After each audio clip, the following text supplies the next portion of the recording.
Você sabe a diferença entre tentativa e desistência voluntária? Se não sabe, vai aprender agora. Mas antes, me dá um joinha e se inscreve no canal para ser notificado sempre que postarmos vídeos novos. Vamos lá, galera! Eu sou o Jaime Miranda, defensor público, e vou falar com vocês hoje sobre tentativa e desistência voluntária, um tema que é extremamente importante, tanto para provas de concurso público, quanto para a prática criminal. Nós vemos no exercício, no meu caso na Defensoria Pública, várias situações em que há uma controvérsia. Geralmente o Ministério Público entende que um crime é tentado, enquanto a defesa, por sua vez, sustenta que não houve tentativa, mas sim a desistência voluntária. Para vocês entenderem a tentativa, a desistência voluntária, eu tenho que voltar um pouquinho e falar sobre o iter criminis. O que é iter criminis? Iter criminis é o caminho do crime. São as fases pelas quais o agente passa para produzir o crime. Segundo a doutrina, as fases do iter criminis são as seguintes. Primeiro, a mera cogitação, quando a gente começa a pensar, analisar, planejar a prática delitiva. Depois nós temos os atos preparatórios. O crime não começou a ser praticado ainda, mas já há alguns elementos que indicam uma preparação inicial. Exemplo de ato preparatório seria no caso de um homicídio, quando a gente compra uma arma.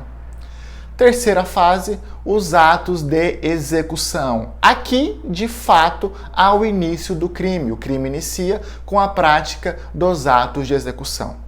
Depois dos atos de execução, a quarta fase é a consumação. O crime consumado é aquele que reúne todas as elementares. Então nós temos a cogitação, os atos preparatórios, os atos de execução, quando inicia de fato a prática do crime, e a consumação, quando o crime reúne em si todas as suas elementares. No caso do homicídio, por exemplo, se fala em homicídio consumado quando o agente de fato mata alguém. Mas Jaime, qual que é a relação do iter criminis, dessas fases aí que você falou, com a desistência voluntária e com a tentativa?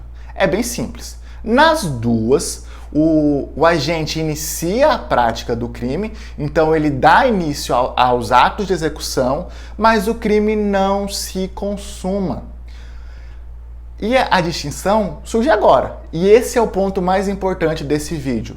Jaime, o agente começou a prática delitiva, mas o resultado criminoso não se consumou. O resultado não foi produzido. E não foi produzido por quê? E presta atenção, na tentativa, artigo 14, inciso 2 do Código Penal, o agente, ele quer praticar o crime, mas ele não consegue por motivos alheios à sua vontade. Vamos pensar um exemplo agora, eu vou contar a situação, que pode ser tentativa ou pode ser desistência voluntária. Imagina um agente que encontra a vítima em potencial. O agente atira na vítima, a vítima, ela de fato é acertada pelo disparo, mas ela consegue fugir. Ela consegue fugir e recebe atendimento e ela não vem a óbito. Olha só, o agente queria matar a vítima. Ele não matou a vítima porque a vítima conseguiu fugir. Isso é o quê? É tentativa ou é desistência voluntária? É tentativa. O agente queria, sim, ele iniciou os atos de execução, mas ele não conseguiu produzir o resultado esperado. Ele não conseguiu matar a vítima. E por quê? Por motivo alheio à sua vontade. Ele não matou a vítima porque a vítima conseguiu fugir. Motivos alheios à vontade do agente é tentativa.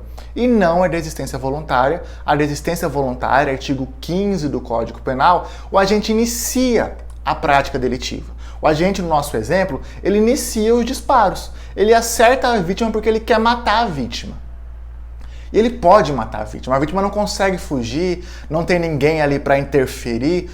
Imagina que a vítima está caída, o agente está com a arma apontada para a vítima, não tem mais ninguém, não tem polícia, estão só os dois. O agente ele pode finalizar, ele pode consumar o resultado, ele pode matar, mas ele voluntariamente desiste. aí nós não temos tentativa, nós temos desistência voluntária. Então, repetindo para ficar fácil, na tentativa e na desistência voluntária, o agente dá início aos atos de execução, mas o resultado naturalístico não se consuma. Para saber se é tentativa ou desistência, você tem que perguntar, não se consuma por quê? Se não se consuma por motivos alheios à vontade do agente, se o agente quer, mas ele não consegue, é tentativa.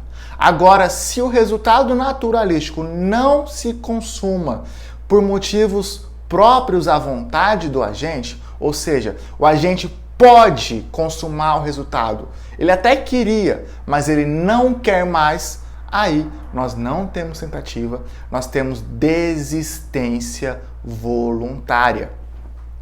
Vamos aprofundar um pouquinho porque eu acho que vocês entenderam essa parte. Qual que é a consequência da desistência voluntária e da tentativa? Vamos começar pela tentativa. A tentativa é uma causa geral de diminuição de pena. Então o agente vai responder pelo crime que ele quis cometer com a pena reduzida. Então, no nosso exemplo, o agente que tenta matar, mas não consegue porque a vítima foge ou alguém interfere, ele vai responder pelo homicídio tentado. É o homicídio com a incidência de uma causa de diminuição de pena. Diferente da desistência voluntária. Nosso segundo exemplo. O agente começa a prática delitiva, ele dá início aos atos executórios, mas ele desiste. Ele pode, mas não quer mais a produção do resultado. E aí nós não temos uma diminuição de pena. É diferente da tentativa. Nós temos que a desistência voluntária importa numa causa de extinção da tipicidade. Entendi nada. Como assim causa de extinção da tipicidade? Exatamente. Por que causa de extinção da tipicidade? Porque o agente, no nosso exemplo, ele responderia por um homicídio, certo? Se ele tivesse terminado. Mas ele não terminou o homicídio. Ele não terminou porque ele não quis. Então ele deixa de responder pelo crime que ele queria quando ele iniciou a execução e ele passa a responder por aquilo que ele de fato fez, o dolo final dele. Então, no nosso exemplo, o agente não responde por homicídio, nem com causa de diminuição de pena nem nada, ele vai responder por uma lesão corporal, é aquilo que ele de fato praticou. Há um debate bem intenso entre a acusação, o MP, e a defesa no âmbito do tribunal do júri em relação a esses dois institutos. Por quê? Porque vai caber aos jurados decidir se a conduta foi um crime, geralmente um homicídio, tentado ou se foi uma desistência voluntária. Para finalizar, tentativa, o agente quer, mas não pode. Resistência voluntária, ele pode, mas ele não quer mais. Tentativa, responde pelo crime com a pena diminuída. Resistência voluntária, responde não pelo dolo inicial, mas por aquilo que o agente efetivamente praticou. Era isso que eu queria passar para vocês. Quem não deu joinha, dá um joinha, comenta se tiver dúvidas, se inscreve no canal e me segue também no Instagram, @defensorjaime. Valeu e até a próxima. Semana que vem, mais vídeos para vocês.